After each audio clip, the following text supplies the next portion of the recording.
No pressure.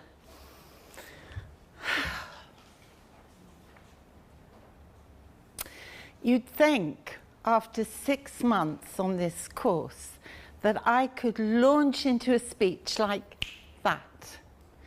But right now, I'm standing here with a bit of a wobble in my knees, and my heart pounding a bit, and feeling a bit unbalanced. I don't know if you noticed, but I kind of veered to the left as I was walking down there.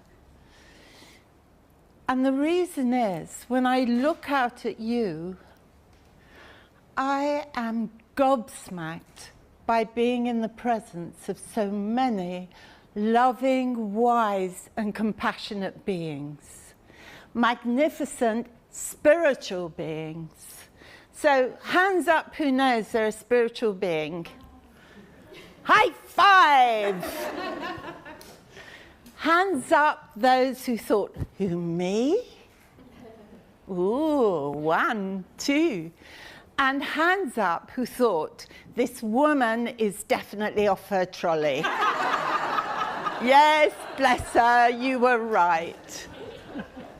Well, I'm not a retro hippie, or a circle crop chaser, or a Bible basher.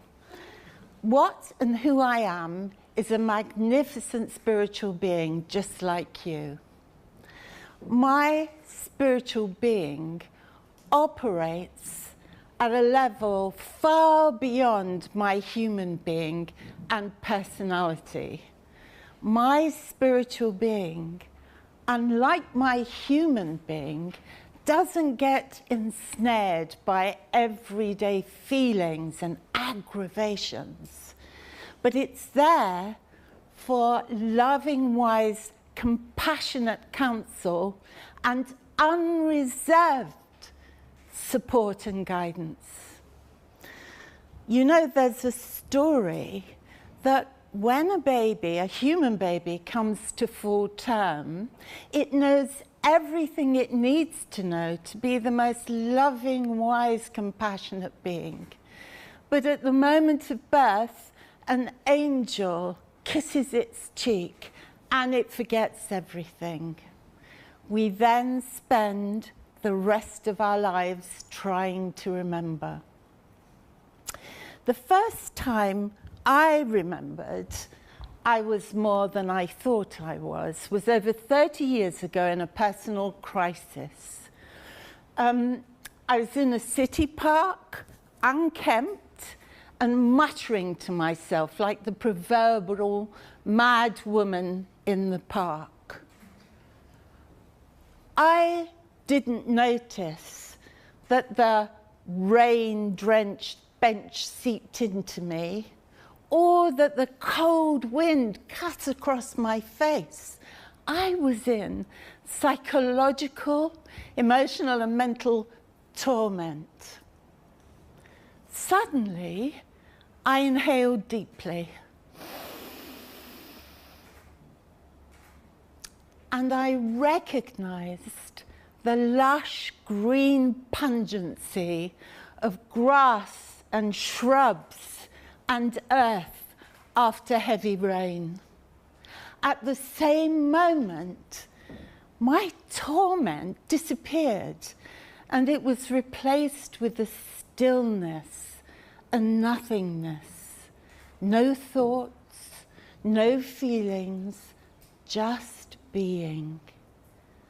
And simultaneously, I had a profound sense of connection and oneness with the grass and the shrubs and the earth and the sky and the universe.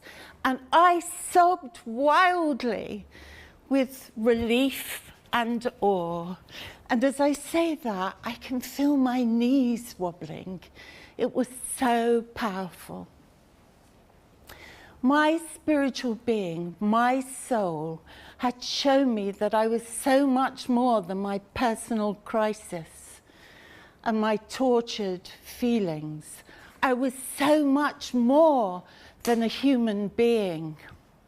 Now, I hadn't known that shortly before my day in the park, because I was trying so hard to be a respectable Jewish suburban wife and mother.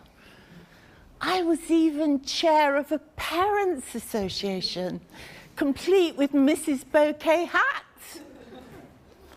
And I was miserable, so miserable. My life was monotonous and empty, a never-ending round of same old, same old, same old. I thought to myself, there has to be more to life than this. But I didn't know what, and I became depressed. So I was very glad that day in the park. When I broke down, my soul broke through. And knowing that I was so much more than I thought I was, enabled me to recreate myself and my life for the better. However, it's always a however. 12 years later, in an acrimonious divorce, I found myself bedridden for months, unable to see an end to my debilitating illness, unable to work and no money, and my ex trying to sell the house under me while I lie in bed, I sank into suicidal despair. My bedroom became my world. With the curtains shut tight against the searing and unbearable bright summer sun, I was in a blackened womb where devastation and my annihilation were inevitable. Late one never-ending night, I raised a large palmful of sedatives to my mouth and a glass of water. As I opened my mouth to take the pills that would end my suffering forever, a voice in my head yelled, "No!" And in the same instant, I got a few milliseconds snatch, a visual snatch of a pop band and a song, neither of which I recognized, but they were powerful enough for me to rush to the toilet, frenetically flinging and flushing every damned sedative away before I could change my mind.